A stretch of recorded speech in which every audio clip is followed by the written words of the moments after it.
As a general forewarning, some of the links in the description below aren't safe for work. This isn't exactly a happy-go-lucky story. It's going to be one that's going to cause debate. It's going to be one that's going to cause anger. It's also going to cause a lot of questions based off of some things that we're going to discuss as the video progresses. But for now, let's just go with what has been presented to us. And that has been new information based off of a raid of the Neverland Ranch in 2003. That, of course, was Michael Jackson's home. 2003 was the time when he was arrested and the court case began, the second child molestation case that he was eventually acquitted of all charges in 2005.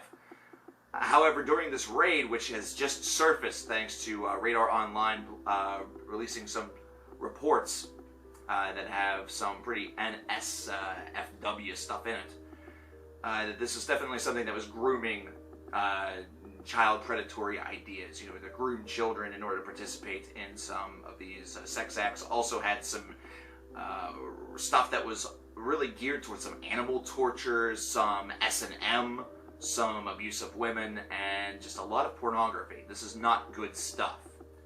Now, those closest to Michael, his estate, and some of his relatives, including Taj, who was a member of 3T, which was a project of a couple of his cousins, I believe. I have the album Brotherhood. I should know this, but I don't. Has stated that this is all ludicrous, and that it is once again the tabloid media once again trying to live off of this concept and live off of this idea, even though Michael Jackson has now been dead, and the anniversary of his death is coming up this coming Saturday. It'll be the 7-year anniversary of his passing. June the 25th, 2009 was whenever he passed. But there's a lot of stuff here. And in fact, if you go over to the dailymail.com article that you see in the description box below, you'll also see videos of the raid that were conducted, including one that had a picture of Macaulay Culkin in it, that had a very simple phrase that was etched on it, that was autographed on it. It says, "Don't leave me alone in the house."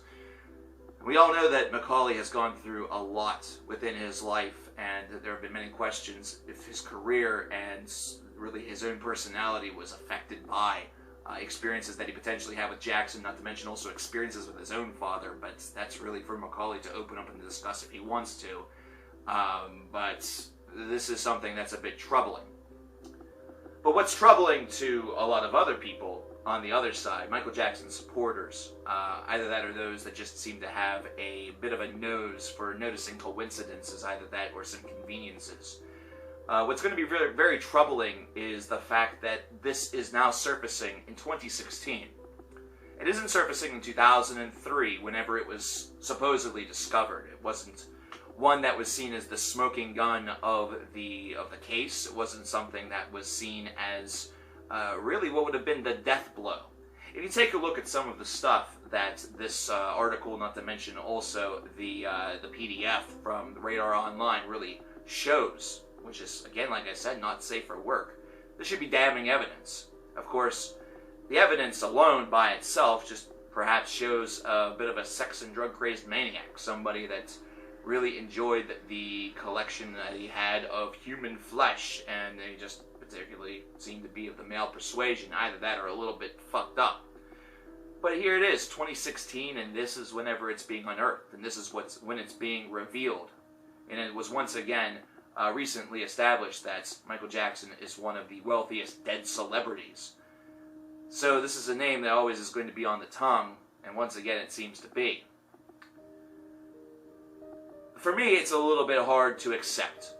And maybe it's because long ago, when I was but a tiny CKN, I was a very, very big Michael Jackson fan along with my best friend. We both loved his music, and really whenever it came to these allegations and things of that variety, we always sort of stood by him.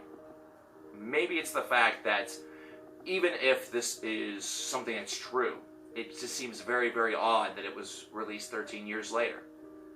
It feels very strange that it took so long for something this big to not only just be released, but also that it was not released right whenever it was found.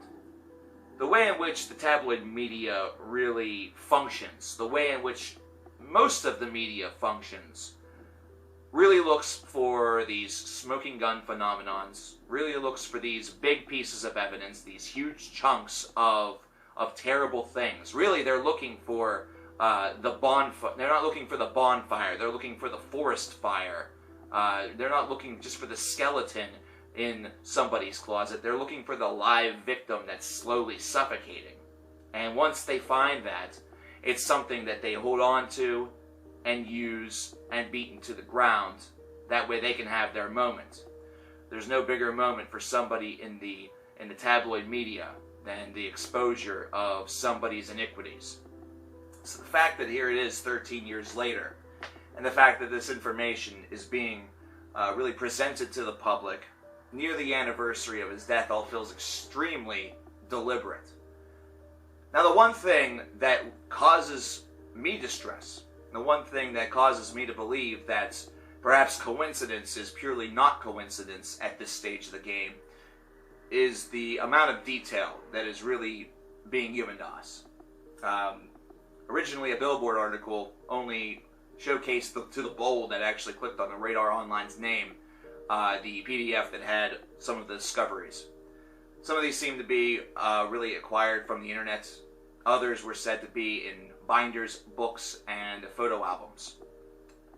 But then whenever you look at the UK, the Daily UK, that actually shows video of the raid, that actually shows photographs of the raid, which we are, I guess, to assume is the Neverland Ranch, which there is some details that really seem to support that evidence, considering the allegations or the reports that his ranch was essentially a gateway or a home for children around the world. It was something where he had everything there that a child could possibly want. Toys, games, rides. You know, it was essentially meant to be a land where youth could reign forever. With all of that coming together, if this is a farce, they went to some lengths. They went to some real lengths. I'm trying to take a neutral, real ideal on this, because there are coincidences, but there are a whole hell of a lot of facts.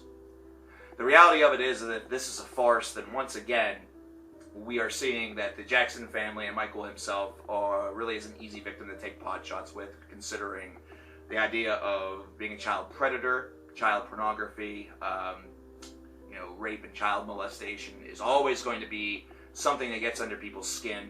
So this would be a story that would no doubt sell. However, if this happens to be true, and if this ends up being legitimate, then it opens up a brand new discussion about somebody who is seen as one of the treasured artists of all time.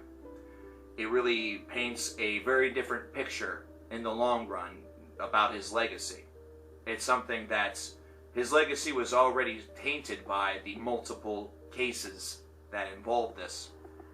But with the addition of this smoking gun, really, set of evidence, really could take things to a brand new level. It could cause a brand new age of revilement toward Michael Jackson and really just stop many things in their tracks. Those who have been with Michael this long, there's a very good chance they're going to brush this off of their shoulder and still continue to support him.